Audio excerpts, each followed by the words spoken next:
Pemirsa, banjirop masih merendam pemukiman padat penduduk di Muara Angke, Jakarta Utara. Ya, meski banjir menghambat aktivitas, sebagian besar warga memilih bertahan di rumahnya masing-masing. Banjirop di Muara Angke menggenangi kawasan padat penduduk selama 4 hari berturut-turut. Pada Senin malam, banjir terpantau sudah mulai surut, setelah sebelumnya ketinggian air sempat mencapai 120 cm. Pemerintah Kota Jakarta bersama BPBD dan PMI menyediakan beberapa perahu karet untuk digunakan untuk membantu proses evakuasi dan membantu warga dalam beraktivitas.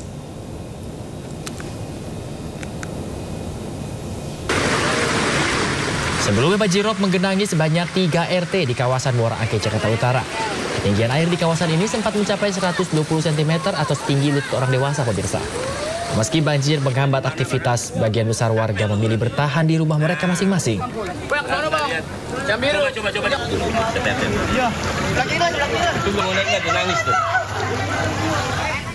Bicara banjir, pemirsa, ratusan warga di Kota Makassar, Sulawesi Selatan memilih mengungsi ke lokasi yang lebih aman setelah hunian mereka terendam banjir. Warga berharap pemerintah dapat memberikan bantuan berupa selimut dan juga makanan.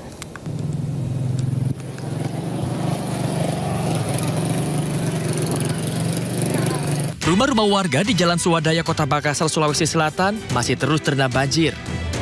Ketinggian air mencapai setengah meter, membuat 18 kepala keluarga harus mengungsi ke sejumlah rumah ibadah atau rumah kerabat mereka. Selain itu, banjir juga menggenangi puluhan rumah di Kecamatan Biringkanaya. Selain permukiman warga, jalan alternatif yang menghubungkan Kota Makassar dengan Kabupaten Maros juga terputus akibat banjir yang merendam. Ya, sebagian mengungsi ke penginapan, adapun mereka keluarganya tuh mengungsi di keluarganya. Ada juga yang di masjid? Ada juga yang di masjid, mereka mengungsi di masjid tuh. Umumnya ketinggiannya berapa banyak? Kalau di dalam itu sampai perut. Oh, sampai perut? Ya, sampai perut orang dewasa. Ini diperkirakan akan naik terus airnya atau? Kayaknya masih belum turun-turun ini air deh. Oh gitu? Iya, dari tadi siang ini belum turun-turun sampai sekarang. Untuk membantu warga, petugas gabungan pun melakukan patroli guna mengevakuasi dengan perahu. Warga berharap bantuan berupa selimut hingga makanan siap saji segera mereka dapatkan dalam menghadapi musibah banjir ini.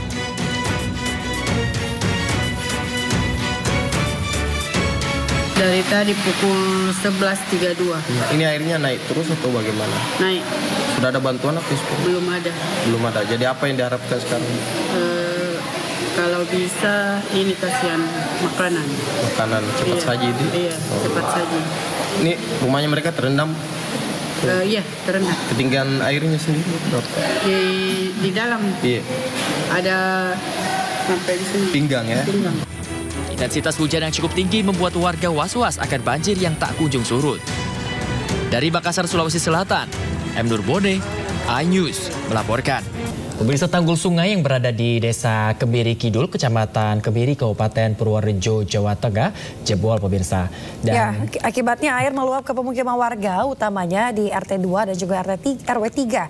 Tidak hanya merendam rumah warga, akses jalan nasional juga terendam banjir.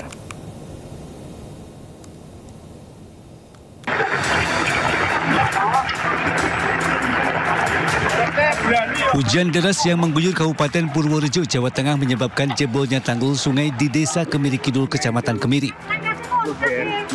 Luapan air dari tanggul yang jebol merendam ratusan rumah warga dan melumpuhkan jalan penghubung Kemiri dengan Kutuarjo. Untuk membantu masyarakat yang menjadi korban, BPBD Kabupaten Purworejo telah menurunkan sejumlah tim, terutama ke tempat paling parah dan melakukan asesmen di titik tanggul yang jebol. Sementara menurut warga, banjir akibat jebolnya tanggul ini telah meluas hingga ke badan jalan dan mengganggu akses transportasi. Harapan dari masyarakat dari perbaikan drainase, mungkin drainase yang sebenarnya dengan kerajaan luar sini untuk pembuangan untuk lebih cepat harus ke sawah. Dan ini sawah siapa yang mau dikorbankan gitu loh. Arianto menambahkan bahwa kejadian ini bukan kali pertama terjadi. Sekira 5 tahun yang lalu kejadian serupa juga terjadi. Meski ketinggian air telah mencapai 50 cm, warga masih bertahan di rumah dan enggan mengungsi. Dari Purworejo, Jawa Tengah, Juhartoyo, iNews melaporkan. Pemirsa, BMKG mendeteksi cuaca ekstrim hingga 20 Desember 2024. Ya, menghadapi cuaca ekstrim, Menteri Koordinator Bidang Infrastruktur Agus Harimurti menjelaskan pemerintah sudah mengantisipasi berbagai tantangan dalam mendukung mobilitas masyarakat saat libur Natal dan Tahun Baru. Melansir okezone.com, dalam keterangan tertulisnya pada Sabtu lalu, BMKG juga melaporkan sekitar 19% wilayah Indonesia berada pada puncak musim hujan pada Desember 2024. Dengan diprediksinya MJO dan gelombang atmosfer yang masih cukup signifikan, maka potensi cuaca ekstrim juga akan tetap terjadi. Cuaca ekstrim ini akan berdampak pada potensi bencana hidrometeorologi seperti banjir, genangan air, atau tanah longsor. Sementara itu, menghadapi cuaca ekstrim, Menteri Koordinator Bidang Infrastruktur Agus Harimurti mengatakan, pemerintah sudah mengantisipasi berbagai tantangan dalam mendukung mobilitas masyarakat saat libur Natal dan Tahun Baru. Itu kita juga mengantisipasi jika ada cuaca yang kurang baik. Ini biasanya terjadi mungkin di laut, ya, sehingga misalnya di Merak itu harus diantisipasi kalau terjadi cuaca yang kurang baik, terjadi delay penyeberangan kapal, maka harus diantisipasi dengan titik-titik istirahat, titik-titik standby terlebih dahulu dengan mekanisme yang dijalankan secara bersama-sama melalui satgas yang dibentuk. AHY menyampaikan, pemerintah juga telah mempersiapkan personel untuk menjaga rute perjalanan. Posko Command Center nantinya akan memantau titik-titik rawan kemacetan dan antisipasi cuaca buruk. Dari Jakarta, tim iNews melaporkan. Ya, pemirsa, akibat sengketa lahan dengan perusahaan sawit, warga di 5 desa di Bengkulu Utara memblokir jalan dengan batu. Pemirsa, Forum Masyarakat Bumi Pekal menutup akses jalan milik PT Agri Kinal di Kecamatan Putri Hijau, Bengkulu Utara dengan batu kerikil. Aksi warga 5 desa ini merupakan bentuk protes terhadap pihak perusahaan yang dinilai acuh menyelesaikan permasalahan HGU. Mediasi antara masyarakat dan perusahaan berulang kali dilakukan namun gagal mencapai kata sepakat. Warga meminta PT Agri Kinal menunjukkan secara jelas batas HGU dan sepadan sungai. Sementara itu, pemirsa, di Rut PT Agri Kinal, Immanuel Manurung mengatakan aksi blokade jalan yang berlangsung sejak 6 November 2024 sangat merugikan perusahaan. Pihak perusahaan sudah berulang kali mediasi dengan warga, berjanji ini dalam waktu yang sedekat ini. Kemarin ada pihak perusahaan berjanji dalam 2 minggu pihak perusahaan berani siap membuktikan bahwa HGU dia yang terbaru. Terbukti sekarang udah lebih dari 2 minggu, bisa sampai 3 minggu, satu pun dokumen perusahaan yang terbaru itu tidak ada dibuktikan, tidak nampak. Perusahaan sebenarnya sudah berusaha memberikan apa yang diminta dari Forum Masyarakat Pekal Bersatu, namun mungkin ada satu poin yang belum bisa dipenuhi oleh perusahaan. Akhirnya beberapa kali mediasi, baik itu di kantor kecamatan maupun di Pemda Kabupaten Bengkulu Utara, selalu untuk menghasilkan, Mas. Mungkin tindak lanjutnya nanti kami serahkan kepada pemerintah. Kita ke informasi lain, pemirsa. Setelah viral di media sosial, polisi akhirnya bergerak menangkap pelaku penganiayaan pegawai toko roti di kawasan Cakung, Jakarta Timur. Ya, GSH yang mengaku kebal hukum tak berkutik saat ditangkap di sebuah hotel.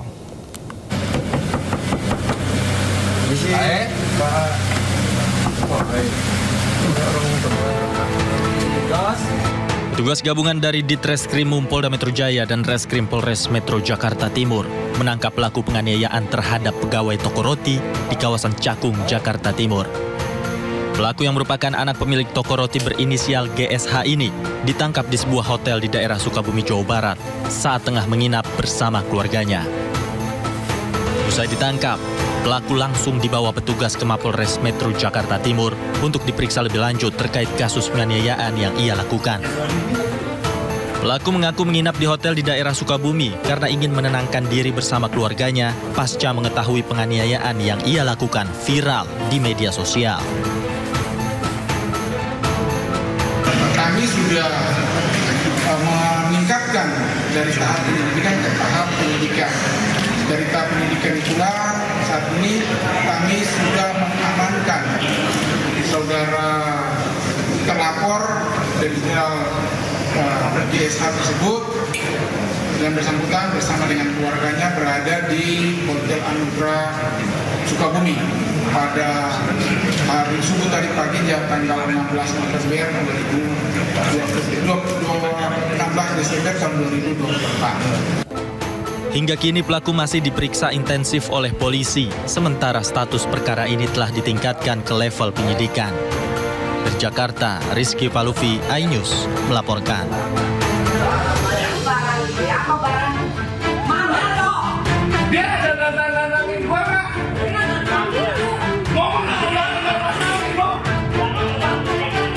Penganiayaan berawal ketika korban yang sedang bekerja menolak permintaan pelaku untuk membawa makanan ke kamar pribadi pelaku. Korban menolak permintaan karena pelaku menyuruhnya menggunakan kalimat tidak sopan dan sebelumnya pelaku pernah melakukan kekerasan ketika menyuruh korban mengantar makanan ke kamar. Pada saat kejadian, terdapat pegawai lain yang berada di lokasi. Tapi karena takut, pegawai lainnya hanya bisa diam melihat tindak penganiayaan dan mendokumentasikan kejadian sebagai barang bukti. Dalam video tersebut, pelaku melemparkan kursi dan mesin alat pembayaran non-tunai ke arah korban. Hanya orang tua pelaku yang berupaya menyelamatkan korban dengan cara menarik korban keluar toko dan menyarankannya agar melaporkan kasus ke pihak kepolisian. Akibatnya korban mengalami pendarahan di kepala dan langsung dilarikan ke klinik untuk mendapatkan perawatan. Dia minta saya nganterin ke kamar pribadinya, terus saya nolak. Terus setelah saya nolak, ya udah dia akhirnya mungkin dia kesel ya sama saya karena saya nolak juga kan. Dia juga nyuruh saya soalnya kayak bukan yang kayak baik-baik gitu. Polres Metro Jakarta Timur langsung melakukan pemeriksaan pada saksi dan korban serta pelaku penganiayaan. Dan hingga kini, pelaku sudah diamankan oleh Polres Metro Jakarta Timur.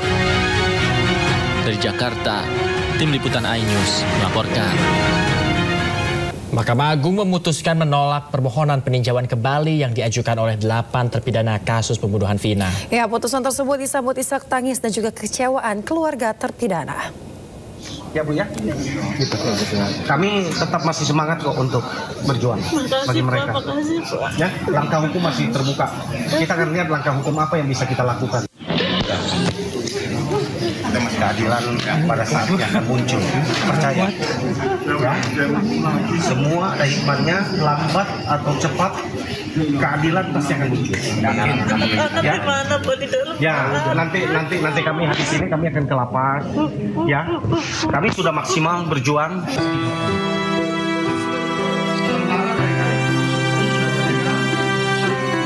Suasana haru terjadi saat seluruh keluarga 7 terpidana kasus kematian Vina dan Eki di Cirebon mendengarkan putusan Mahkamah Agung. Keluarga terpidana tak bisa menyembunyikan kesedihan setelah Mahkamah Agung menolak upaya peninjauan kembali yang sudah dilakukan dalam sidang beberapa bulan lalu. Salah satu keluarga terpidana bahkan sempat histeris dan seakan tidak percaya terhadap putusan ini. Keluarga mengaku sangat kecewa karena seluruh bukti sudah dihadirkan dalam sidang PK, namun permohonan itu tetap ditolak Mahkamah Agung. Keluarga hanya bisa tabah dan menyerahkan upaya selanjutnya pada tim kuasa hukum. Kami akan ke lapas, ya. Kami sudah maksimal. Kecewa iya. Tapi kita serahkan kepada pengadilan saja. Mereka tidak menyerah. Keluarga sangat meyakini ya Bu ya, mereka tidak bersalah.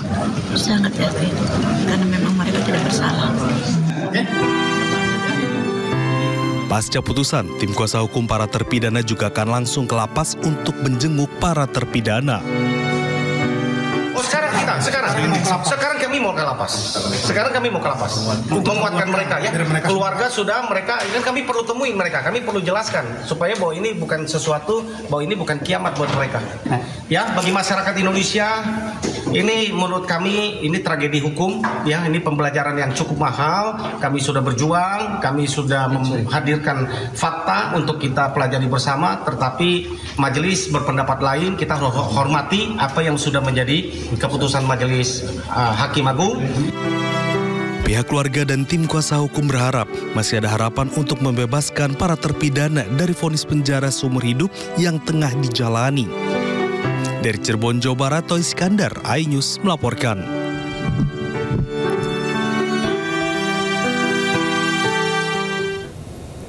Pemirsa, Mahkamah Agung menolak peninjauan kembali 8 terpidana kasus pembunuhan Vina dan juga Eki. Telah dilaksanakan musyawarah dan pembacaan putusan pada hari Senin tanggal 16 Desember 2024 dengan putusan yang pada pokoknya menolak permohonan peninjauan kembali para terpidana. 5. Pertimbangan majelis hakim dalam menolak permohonan PK tersebut antara lain tidak terdapat kekilapan yudik fakti dan yudik yuris dalam mengadili para terpidana, dan bukti baru atau novum yang diajukan oleh terpidana bukan merupakan bukti baru sebagaimana ditentukan dalam pasal 263 ayat 2 huruf A KUHP. Dengan ditolaknya permohonan PK para terpidana tersebut, maka putusan yang dimohonkan PK tetap berlaku. Kepanitraan Pidana Umum Mahkamah Agung setelah perkara diminutasi akan segera menyelesaikan proses administrasi perkara para terpidana dan setelahnya akan mengirimkan kembali kepada pengadilan pengaju, dalam hal ini Pengadilan Negeri Cirebon, dan kepada masyarakat dapat mendapatkan salinan putusan dengan cara mendownload di direktori putusan Mahkamah Agung.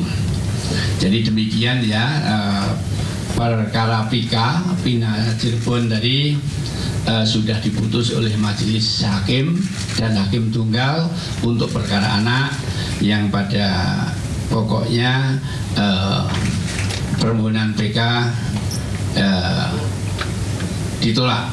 Ya, itu hasil daripada musyawarah majelis yang menangani. Para terpidana kasus Vina mengaku akan terus berjuang mencari keadilan dengan menempuh upaya hukum lain. Sementara itu, pemirsa, kuasa hukum Ibtu Rudiana menyebut menghargai putusan Mahkamah Agung. Kondisi mereka ketika kami datang tentu ya kecewa, frustasi, menangis, ya itu biasa. Manusiawi ya, kami pun terharu, makanya itu yang kami sampaikan. Tadi kami datang kunjungi sesudah putusan itu, kami berkunjung, kami bertanyalah dengan mereka, gitu kan. Kira-kira ya apakah masih mau melanjutkan perjuangan ini? Mereka dengan semangat sampai kapanpun mereka akan berjuang dan masih apakah masih mau percayakan kepada tim kami atau bagaimana? Ya dengan tegas mereka katakan kami tetap ya ingin mempercayakan ini kepada tim hukum. Langkah hukum selanjutnya kan banyak pilihan ya. Dalam waktu dekat kami akan putuskan setelah kami mendapatkan salinan putusan. Kami akan pelajari kira-kira apa pertimbangan-pertimbangan dalam putusan itu sehingga nanti akan menjadi pertimbangan kami melakukan langkah hukum selanjutnya. Gitu, demikian Mbak. Kemarin ini para terpidana ini kan telah menyatakan akan mempercayakan sepenuhnya kepada hakim pada Mahkamah Agung Republik Indonesia yang akan mengadili. Mereka menyatakan hakim ini adalah hakim-hakim yang paling benar dan lain-lainnya. Nah, setelah mendengarkan keputusan ini, justru mereka bilang keputusan itu menciderai rasa keadilan ataupun tragedi hukum. Jadi saya juga heran melihat pola pikir mereka ini gitu loh. Kenapa setiap yang tidak sesuai dengan kemauan mereka itu mereka selalu menyalahkan penegak hukum. Nah tentunya itu yang sangat kita sayangkan sekali. Sedangkan kita juga sudah sepakat, ayo serahkan sepenuhnya kepada Mahkamah Agung Republik Indonesia selaku lembaga tertinggi dalam mengadili perkara ini. Apakah setelah diuji diterima atau ditolak gitu loh. Dan ternyata putusannya ditolak. Nah berbicara dengan bukti yang mereka sampaikan itu menurut hemat saya adalah bukti omon-omon gitu loh. Hanya opini-opini. Pemirsa, misteri kasus pembunuhan Vina dan Eki menyedot perhatian publik usai film berjudul Vina Sebelum 7 Hari dirilis. Ya, berikut kilas balik kronologi dugaan pembunuhan, penangkapan para pelaku, penangkapan Peggy Setiawan, sidang peninjauan kembali hingga putusan Mahkamah Agung.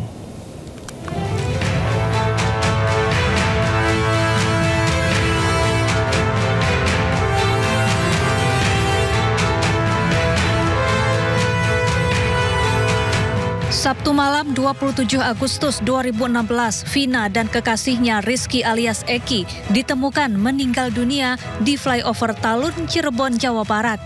Keduanya diduga jadi korban kebrutalan geng motor, bahkan Vina diduga diperkosa para pelaku.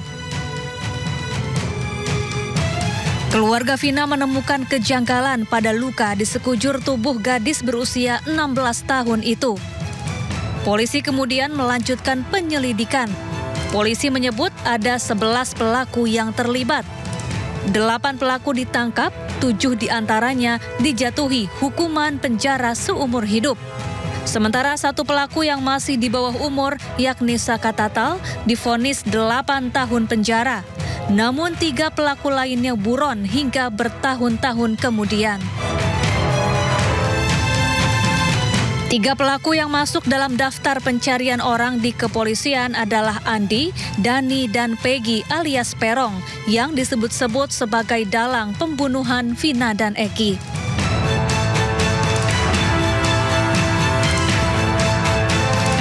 (8 Mei 2024, film berjudul Vina Sebelum 7 Hari karya sutradara Anggi Umbara dirilis. Siapa sangka film horor ini menjadi viral. Publik kembali bertanya-tanya atas teka-teki kasus yang dianggap belum selesai.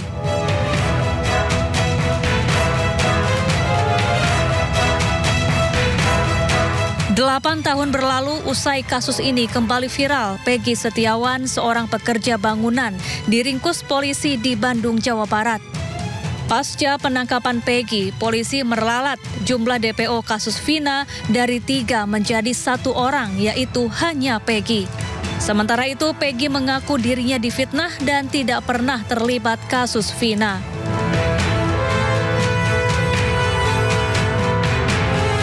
Peggy mengajukan gugatan pra-peradilan ke Pengadilan Negeri Bandung. 8 Juli 2024, hakim memutuskan mengabulkan seluruh gugatan Peggy. Status tersangka Peggy pun gugur.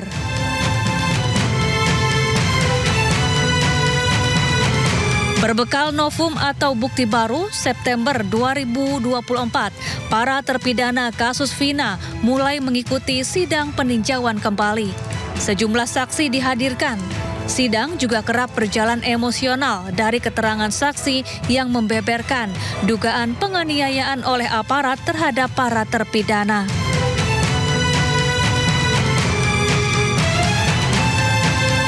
(16 Desember 2024, Mahkamah Agung menyatakan menolak PK yang diajukan 8 terpidana dengan alasan bukti yang disampaikan bukanlah novum atau bukti baru.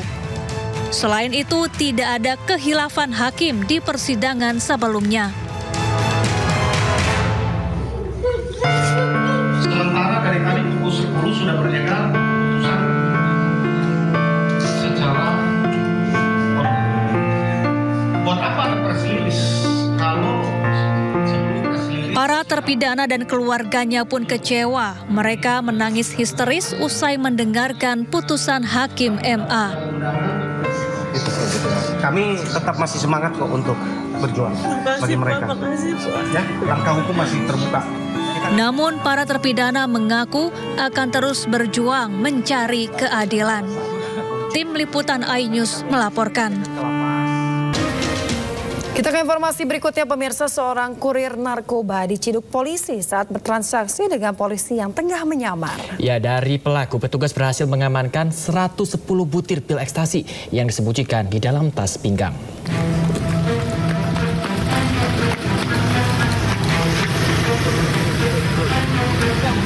Woi, turun, woi.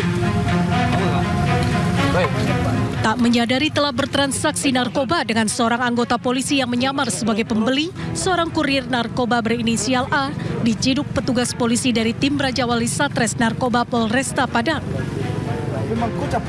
Pelaku diciduk beserta barang bukti 110 butir narkotika jenis ekstasi yang disimpan tersangka di dalam tas pinggang yang berada di dalam mobil. Kepada polisi, tersangka mengaku mendapatkan ekstasi dari daerah Penkaburu dan hendak diedarkan di sejumlah tempat hiburan malam di Kota Padang. Kita Satres Narkoba Polresta Padang mengungkap peredaran narkotika jenis inek atau ekstasi. Dari hasil penyelidikan anggota tim operasional di lapangan, diamankan satu orang pelaku dengan barang bukti pil ekstasi lebih kurang 110 butir. Setelah kami lakukan interogasi bahwa barang ini berasal dari provinsi tetangga, dari Riau. Sekarang kami masih mendalami. Atas perbuatannya, tersangka dijerat Undang-Undang Narkotika dengan ancaman hukuman maksimal 15 tahun penjara. Dari Padang, Sumatera Barat, Budi Sunandar, iNews melaporkan. Pemirsa, terpidana mati kasus penyelundupan narkoba asal Filipina Mary Jane dipindahkan dari Lapas 2B Yogyakarta ke Lapas Jakarta. Ya, pemindahan ini dalam rangka proses pelengkapan dokumen pemindahan Mary Jane kembali ke Filipina. Ya, bahagia banget. Oke ya. Oke, terima kasih teman-teman ya. Terpidana mati kasus penyelundupan narkoba asal Filipina Mary Jane Fiesta Veloso dipindah dari Lapas Perempuan 2B Yogyakarta Wonosari Gunung Kidul Daerah Istimewa Yogyakarta ke Lapas Jakarta pada Minggu malam 15 Desember 2024. Tim Direktorat Jenderal Pemasyarakatan Ditjenpas yang membawa Mary Jane menyampaikan menempuh perjalanan darat malam menuju Jakarta agar bisa segera menyelesaikan laporan pelengkap dokumen pemindahan Mary Jane menuju ke Filipina. Pengawalan yaitu pemindahan warga negara Filipina atas nama Mary Jane dari wilayah Yogyakarta ke Lapas Perempuan kelas 2 Jakarta. Untuk travel dokumen, tiket sudah disiapkan semua oleh kedutaan, tinggal mungkin besok malam sekitar jam 00.30 yang bersangkutan akan kita pindahkan ke lapas yang ada di Filipina. Selain Mary Jane yang akan dipindahkan ke Filipina, pemerintah Presiden Prabowo baru memindahkan 5 terpidana kasus narkoba jaringan Bali 9 kembali ke negara asalnya Australia pekan lalu. Pemindahan narapidana ini dilakukan atas dasar diskresi Presiden Prabowo Subianto. Mungkin saya bilang dia jaga kesehatannya. Mary Jane happy nggak? Tim Liputan iNews melaporkan.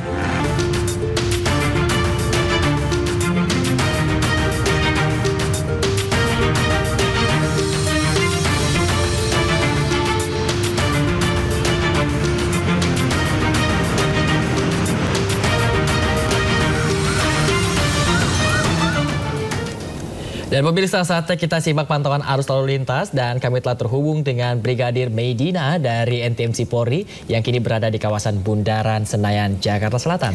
Halo Brigadir Medina, bagaimana pantauan arus lalu lintas dari tempat Anda melaporkan saat ini?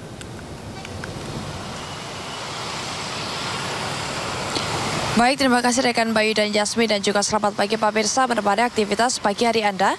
Kami akan mengajak pemirsa untuk mengetahui bagaimana kondisi arus lalu lintas langsung dari kawasan Bundaran Patung Senayan, di mana dapat Anda lihat bersama di layar kaca Anda arus lalu lintas pada pagi hari ini sudah mulai terjadi peningkatan volume kendaraan berkaitan dengan jam berangkat perkantoran dan juga aktivitas masyarakat pada pagi hari ini, yakni arus lalu lintas dari arah Panglima Polim yang akan mengarah ke Semanggi saat ini dalam situasi ramai namun masih terlihat lancar. Dan kami menghimbau kepada Anda para pengendara, khususnya roda 2, agar selalu berhenti di belakang garis stop pada antrian traffic light, juga mengikuti arahan dan juga petunjuk dari petugas kami yang berada di lapangan. Kemudian arus lalu lintas dari arah Semanggi akan mengarah ke Panglima Polim maupun berbelok ke arah Kebayoran Lama saat ini dalam situasi relatif lancar dan perlambatan kecepatan kendaraan hanya menjelang antrian traffic light saja, selepasnya kendaraan dapat melaju dengan kecepatan normal. Kami menghimbau kepada Anda para pengendara agar selalu menjaga batas laju kecepatan maksimal kendaraan Anda, mengingat banyaknya aktivitas masyarakat seperti penyeberang di kawasan ini.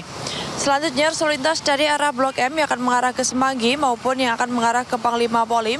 Saat ini sudah mulai terjadi peningkatan jumlah kendaraan yang didominasi oleh kendaraan pribadi roda 2 maupun roda 4. Dan kami menghimbau kepada Anda para pengendara agar tidak menggunakan jalur bus Transjakarta sebagai lajur kendaraan Anda karena dapat membahayakan diri Anda pribadi maupun pengendara lain.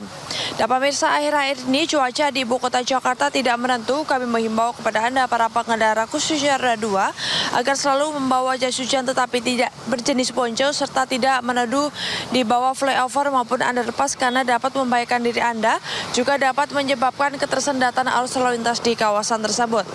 Dan pemirsa, berdasarkan data IRSMS Korlantas Polri, angka kecelakaan lalu lintas di seluruh Indonesia selama 1 kali 24 jam terjadi sebanyak 216 kasus laka lantas dengan rincian 33 meninggal dunia, 20 luka berat dan 321 luka ringan. Dari 216 kasus laka lantas tersebut, 36% terjadi karena kecerobohan para pengemudi. Dan faktor penyebab laka lantas diantaranya karena berkendara saat mengantuk, lalu tertidur sehingga kehilangan kendali terjadi kecelakaan.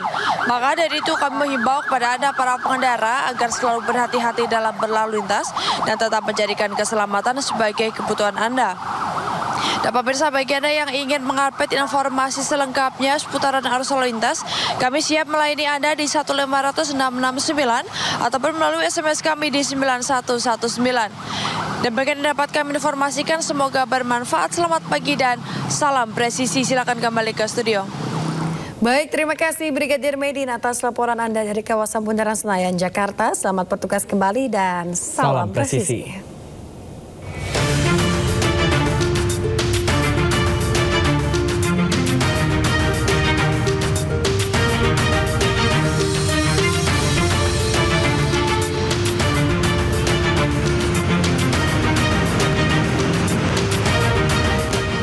Kita ke informasi lainnya, pemirsa, jelang libur Natal dan Tahun Baru, gelombang tinggi disertai angin kencang menerjang Pelabuhan Merak, Kota Cilegon, Banten. Ya, akibatnya proses bongkar muat di pelabuhan pun terhambat yang menyebabkan antrean panjang kendaraan.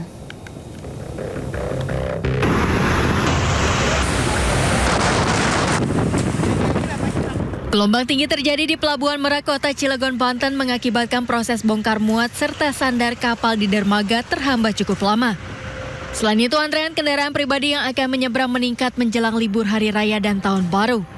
Calon pengguna jasa mengaku sudah tiba di Pelabuhan Merak sejak sore hari namun belum menyeberang sampai hampir tengah malam. Karena kondisi ini juga banyak muatan dari truk logistik yang mulai membusuk. Dari setengah 6. Sore tadi berarti ya? Tadi sore.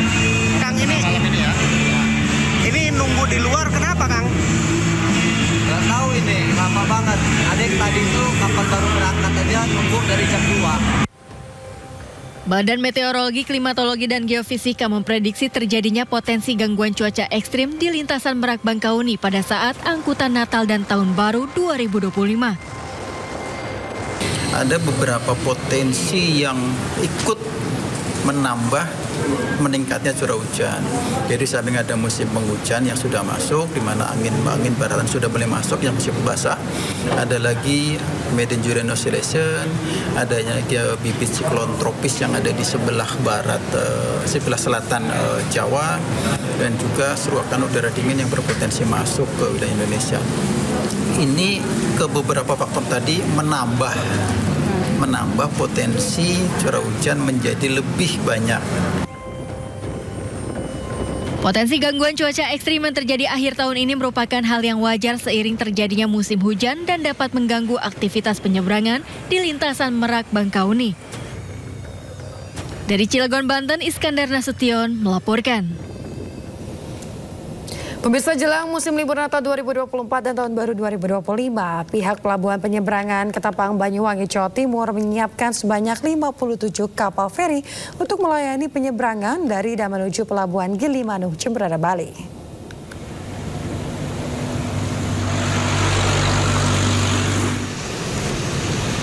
Sebanyak 16 dermaga masing-masing di Pelabuhan Ketapang dan Gilimanuk juga siap dioperasikan. Area parkir kendaraan di pelabuhan dipastikan dapat menampung sebanyak 1.600 kendaraan. Pihak pelabuhan mengimbau masyarakat membeli tiket secara online agar tidak terjadi penumpukan kendaraan di loket pelabuhan.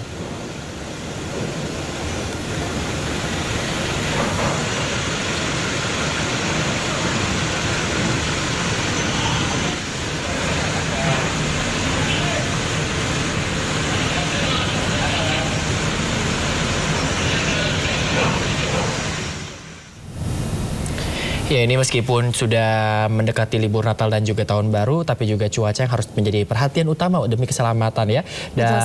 Dan pemirsa, ini sejak beberapa hari terakhir penyeberangan di Pelabuhan Merak Bakauheni dilanda gelombang tinggi.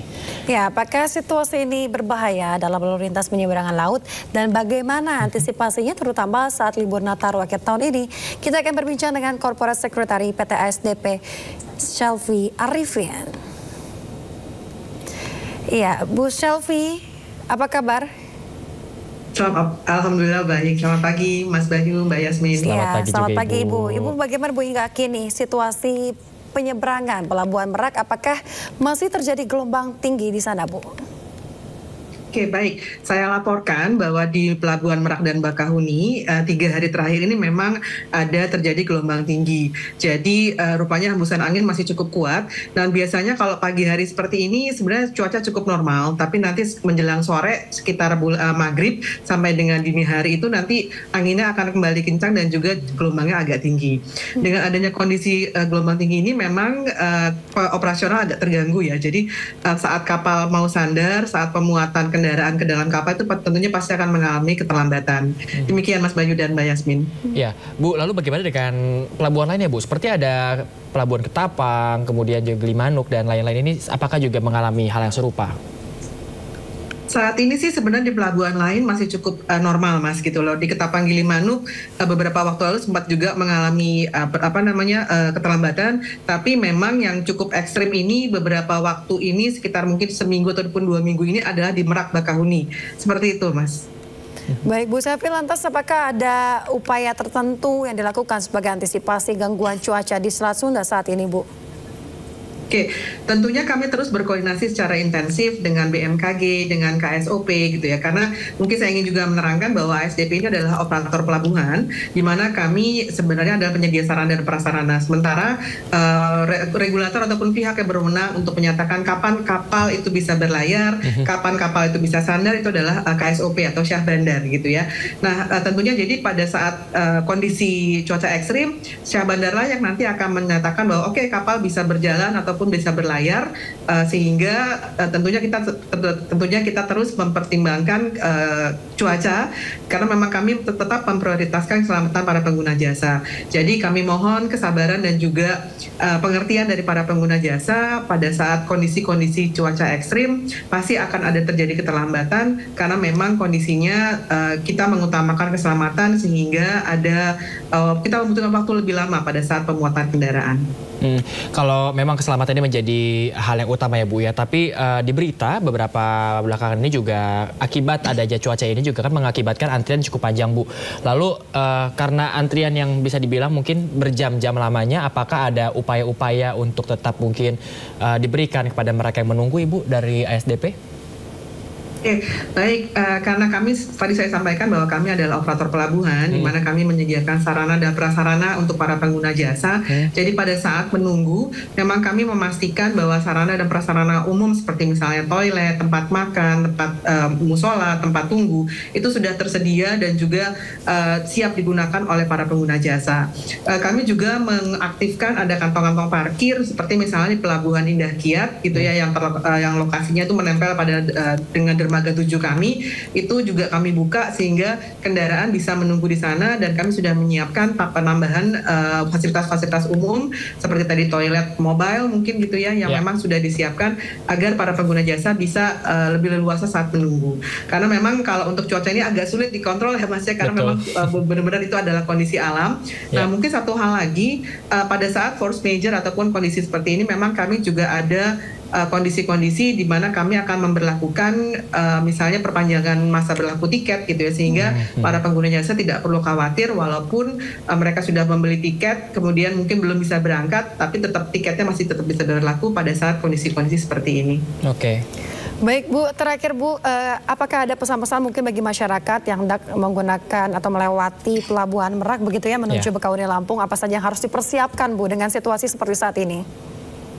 Oke, baik. Tentunya kami menghimbau para pengguna jasa, pertama untuk merencanakan perjalanan dengan sangat baik, selalu cek dan recheck kondisi di Merak dan Bakahuni ataupun di lokasi lain, bisa melalui channel-channel komunikasi ASDP yang resmi, kemudian juga bisa terus mungkin juga memantau dari situsnya BMKG, terus melihat apakah cuaca seperti apa di lokasi, kemudian juga melihat apakah ada penundaan ataukah ada schedule dari perjalanan Anda. Kemudian juga yang kedua, pastikan kendaraan Anda dalam keadaan prima, kemudian juga pengemudi dalam keadaan baik, dalam keadaan prima, sehingga bisa melaksanakan perjalanan liburan seru dengan Nataru. Baik Ibu, kita harapkan cuaca ini segera kondusif dan akhirnya semuanya bisa berjalan dengan normal kembali. Terima kasih banyak Ibu Selvi, dan sehat-sehat Ibu, jaga keselamatan Anda Ibu, dan selamat kembali bertugas. Terima kasih, selamat pagi. Ya, pemirsa, Presiden Prabowo Subianto memimpin rapat terbatas untuk memastikan kesiapan menyambut perayaan Natal 2024 dan pergantian Tahun Baru 2025 di Istana Kepresidenan Jakarta. Ya, Presiden Prabowo Subianto menekankan pentingnya koordinasi jajaran menteri terkait untuk menjamin masyarakat dapat merayakan Natal dan Tahun Baru dengan aman, nyaman, dan penuh sukacita.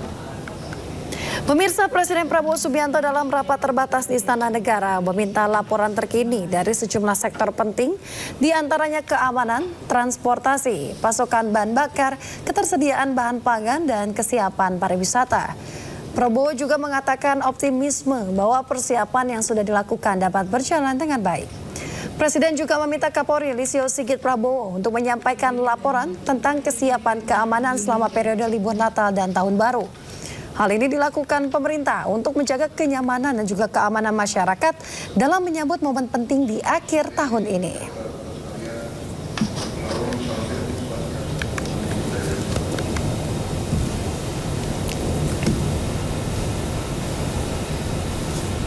Ya, pemirsa, jelang libur panjang Natal dan Tahun Baru, polisi telah menyiapkan sejumlah antisipasi sesuai arahan Presiden Prabowo Subianto.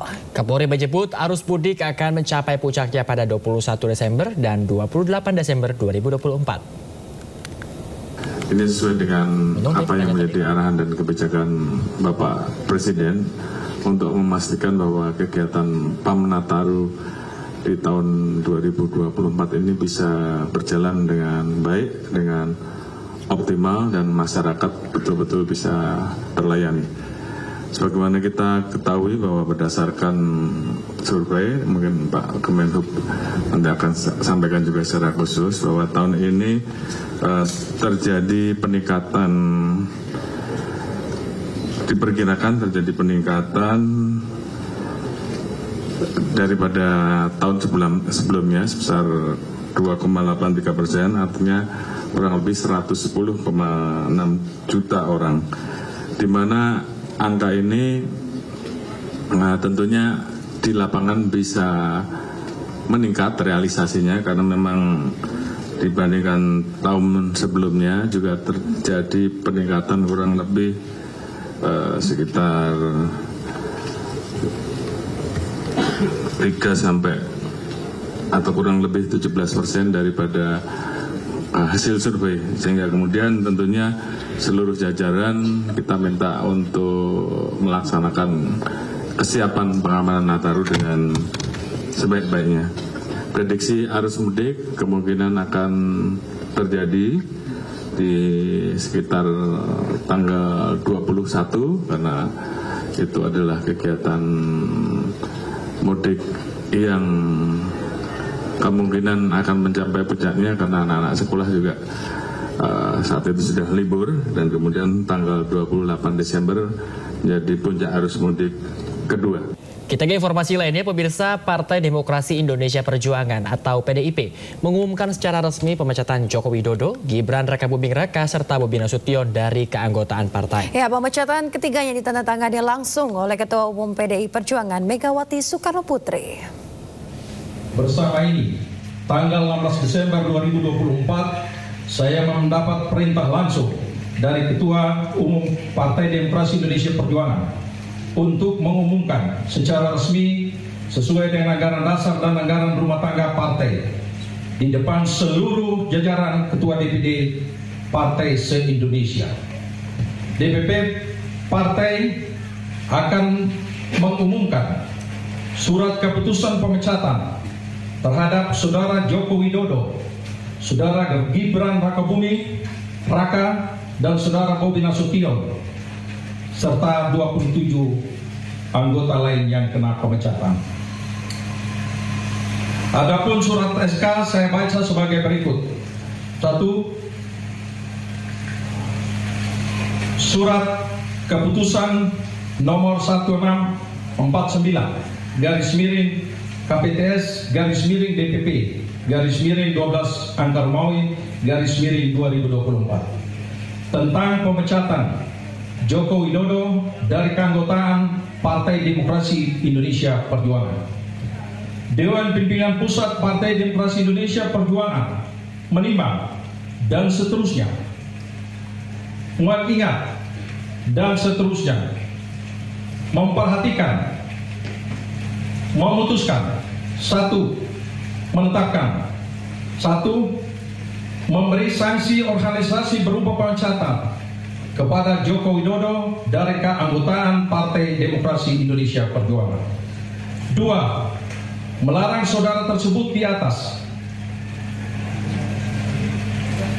pada diktum 1 di atas untuk tidak melakukan kegiatan dan menduduki jabatan apapun yang mengatasnamakan Partai Demokrasi Indonesia Perjuangan. 3.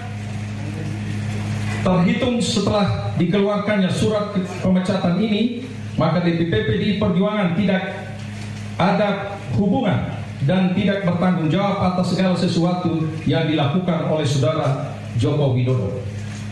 4. DPP PDI Perjuangan akan mempertanggungjawabkan surat keputusan ini pada Kongres yang akan datang. 5. Surat keputusan ini berlaku sejak tanggal ditetapkan, dan apabila di kemudian hari terdapat kekeliruan akan ditinjau kembali dan dilakukan perbaikan sebagaimana mestinya. Surat keputusan nomor 1650 garis miring KPTS garis miring DPP garis miring 12 Angkar Maui 2024 tentang pemecatan Gibran Rakabuming Raka dari keanggotaan Partai Demokrasi Indonesia Perjuangan, memutuskan menetapkan 1. Memberi sanksi organisasi berupa pemecatan kepada Gibran Rakabuming Raka dari keanggotaan Partai Demokrasi Indonesia Perjuangan. Surat keputusan nomor 1651 KPTS garis miring DPP garis miring 12 Angkar Maui 2024 tentang pemecatan Muhammad Bobi Afif Nasution dari keanggotaan Partai Demokrasi Indonesia Perjuangan, memutuskan menetapkan 1. Memberikan sanksi organisasi berupa pemecatan kepada Muhammad Bobi Afif Nasution dari keanggotaan Partai Demokrasi Indonesia Perjuangan. Pemirsa, Ketua Umum Partai Golkar Bahlil Lahadalia menanggapi pemecatan Presiden Joko Widodo sebagai kader PDIP. Ya, Bahlil mengatakan tidak mau mengomentari urusan internal partai lain, namun menyebut Jokowi pasti memiliki daya tarik bagi setiap partai-partai politik. Saya gini, kalau urusan internal partai yang lain kan saya nggak boleh mengomentari. Tapi yang saya tahu adalah Pak Jokowi adalah tokoh ya, negarawan. Jadi saya pikir kita lihat perkembangannya dari apa yang menjadi respon. Ya. Tapi kan masuknya Pak masuknya Pak Jokowi ke Partai Golkar, berarti semakin besar dong. Kita lihat perkembangannya ya. Berarti Golkar itu terbuka ya Pak untuk masuknya. Memberikan karpet kuning Pak. Golkar itu sangat inklusif. Golkar itu terbuka bagi semua anak bangsa yang ingin mengabdikan dirinya lewat politik, lewat partai. Jadi Golkar sangat inklusif. Ya. Berarti untuk Pak Jokowi, Mas Gibran, sama Mas Bobi ada kemungkinan untuk bisa masuk Golkar? Ya semua kita serahkan kepada bapak-bapak dan warga negara yang ada. Tapi berarti nanti Presiden Jokowi dalam waktu dekat akan bertemu dengan Pak Jokowi nggak Pak setelah Pak Jokowi dipecat dari PDIP ini resmi? Andaikan pun saya ketemukan tidak hanya karena persoalan pemecatan oleh partai yang lain, ya. Saya ketemu aja biasa. Tapi Bapak udah ngajak belum Pak? Udah ngajak Pak Jokowi untuk bergabung? Ada deh. Ada ya Pak ya? Udah ngajak ya Pak? Udah sempat ada ajakan? Jangan terjemahkan dengan sendiri-sendiri. Ya makanya Pak, ada apa nggak Pak? Ada ajakannya Pak? Ya kita lihat aja nanti ya. Berikut informasi dari Istana, pemirsa. Presiden Republik Indonesia Prabowo Subianto resmi melantik pimpinan dan Dewan Pengawas Komisi Pemberantasan Korupsi KPK untuk periode 2024 hingga 2029 di Istana Negara.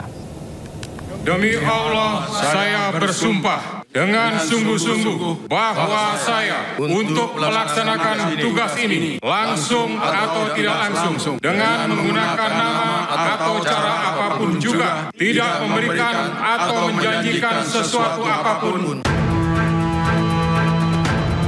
Presiden Republik Indonesia Prabowo Subianto resmi melantik pimpinan dan Dewan Pengawas Komisi Pemberantasan Korupsi (KPK) untuk periode 2024-2029 di Istana Negara, Jakarta.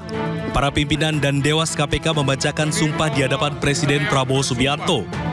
Setio Budianto terpilih menjadi Ketua KPK periode 2024-2029. Sementara sebagai Wakil Ketua KPK yakni Fitro Rohcayanto, Johanis Tanak, Ibnu Basuki Widodo, serta Agus Joko Pramono. Sementara untuk Dewan Pengawas KPK yakni Ketua Dewas KPK Gus Rizal dengan anggota Beni Joshua Mamoto, Siska Mirawati, Sumpeno, dan Wisnu Baroto. Setelah pengambilan sumpah, Presiden Prabowo dan para pimpinan KPK baru menandatangani berita acara sumpah serta janji pimpinan KPK. Pelantikan dilakukan sesuai surat putusan Presiden nomor 161/P tahun 2024 tentang pemberhentian dengan hormat dan pengangkatan pimpinan KPK dan keanggotaan Dewas KPK. Tim Liputan iNews melaporkan. Pemirsa, Menteri Pertanian Andi Amran Sulaiman menemui Jaksa Agung ST Burhanuddin untuk melaporkan dugaan pelanggaran hukum di bidang pertanian pada Senin pagi. Sebanyak 27 perasaan pupuk palsu dilaporkan telah merugikan kalangan petani hingga 3,2 triliun rupiah. Menteri Pertanian Andi Amran Sulaiman menemui Jaksa Agung ST Burhanuddin di Gedung Kejaksaan Agung Senin pagi. Dalam pertemuan ini, Andi Amran melaporkan dugaan pelanggaran hukum di bidang pertanian. Salah satunya peredaran pupuk palsu yang dilakukan 27 perusahaan maksud KB. Pupuk palsu tersebut saat ini beredar di kalangan petani dan merugikan petani hingga 3,2 triliun rupiah. Selain itu, Mentan juga melaporkan dugaan pungutan liar dalam pengiriman alat pertanian petani. Padahal alat yang dikirim ke Mentan tanpa dipungut biaya.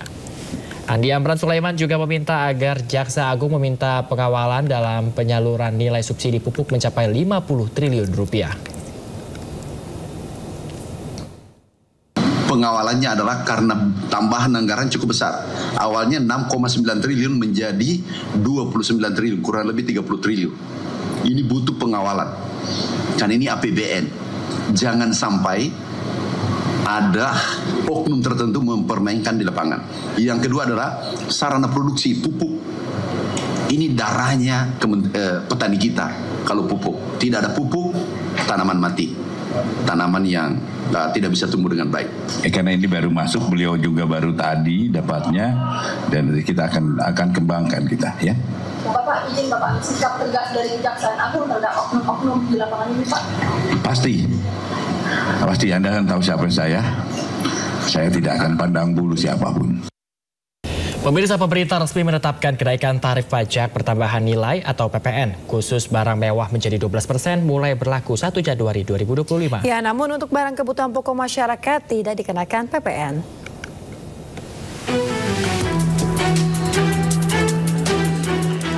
Kenaikan tarif PPN 12% dikenakan pada barang dan jasa mewah seperti beras premium, daging premium, rumah sakit mewah, dan sekolah premium. Sedangkan untuk barang dan jasa yang bersifat strategis, seperti barang kebutuhan pokok dan barang penting, pemerintah tetap melanjutkan pemberian fasilitas bebas dari pengenaan PPN. Barang kebutuhan pokok yang tidak dikenakan PPN tersebut meliputi beras, daging ayam ras, daging sapi, beberapa jenis ikan, telur ayam ras, cabai, bawang merah, dan gula pasir. Sedangkan untuk tepung terigu, minyak kita, dan gula industri menjadi barang pokok yang diberikan fasilitas berupa PPN ditanggung pemerintah DTP 1%, sehingga tarif PPN tetap dikenakan 11%. Sesuai dengan amarah Undang-Undang tentang Harmoni Peraturan Perpajakan, ini sesuai dengan jadwal yang telah ditentukan, tarif PPN tahun depan akan naik sebesar 12%. Per 1 Januari. Namun, barang-barang yang dibutuhkan oleh masyarakat, ini PPN-nya diberikan fasilitas atau 0%.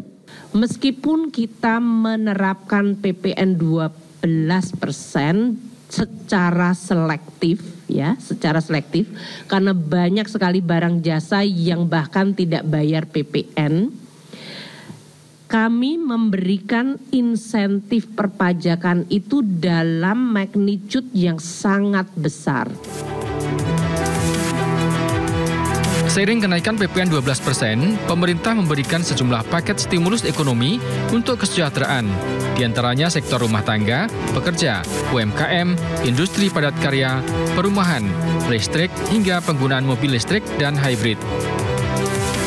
Dari Jakarta, Esra Ambarita, Damar Wicaksono, iNews melaporkan. Dan pemirsa, berikut adalah sejumlah barang dan jasa yang terkena PPN 12% mulai 1 Januari 2025.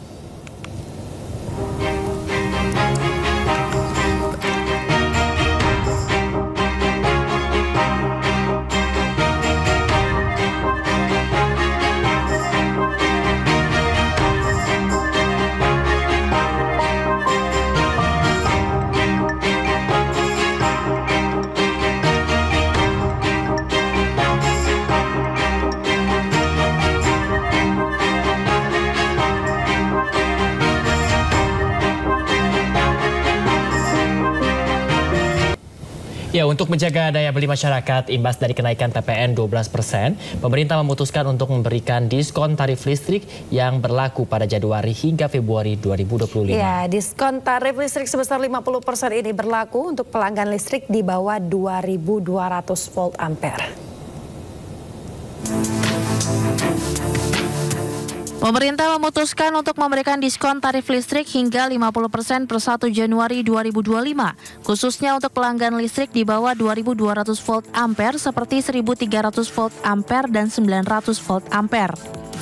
Menteri Koordinator Bidang Perekonomian Erlangga Hartarto menyebutkan bahwa diskon tarif listrik 50% ini diberikan untuk mengurangi beban pengeluaran rumah tangga. Nah, kemudian untuk mengurangi beban pengeluaran rumah tangga dan daya listrik terpasang di bawah atau sampai dengan 2.200 volt ampere, diberikan biaya diskon sebanyak 50% untuk 2 bulan. Pemerintah juga memberikan stimulus ekonomi untuk beberapa hal. Di antaranya untuk rumah tangga berpendapatan rendah di mana PPN ditanggung pemerintah hingga 1%, adapun untuk kebutuhan barang pokok dan penting yaitu minyak kita, minyak curah diberikan 1%.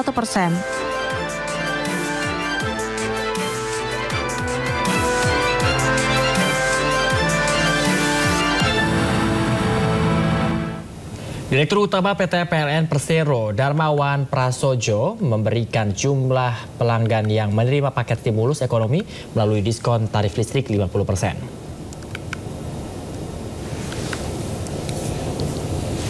Pemirsa, pelanggan yang mendapatkan diskon mencapai 81,4 juta pelanggan rumah tangga, 24,6 juta pelanggan dengan daya listrik 450 volt ampere, kemudian 38 juta pelanggan dengan daya listrik 900 volt ampere, lalu sebanyak 14,1 juta pelanggan berdaya listrik 1300 volt ampere, dan 4,6 juta pelanggan berdaya listrik 2200 volt ampere.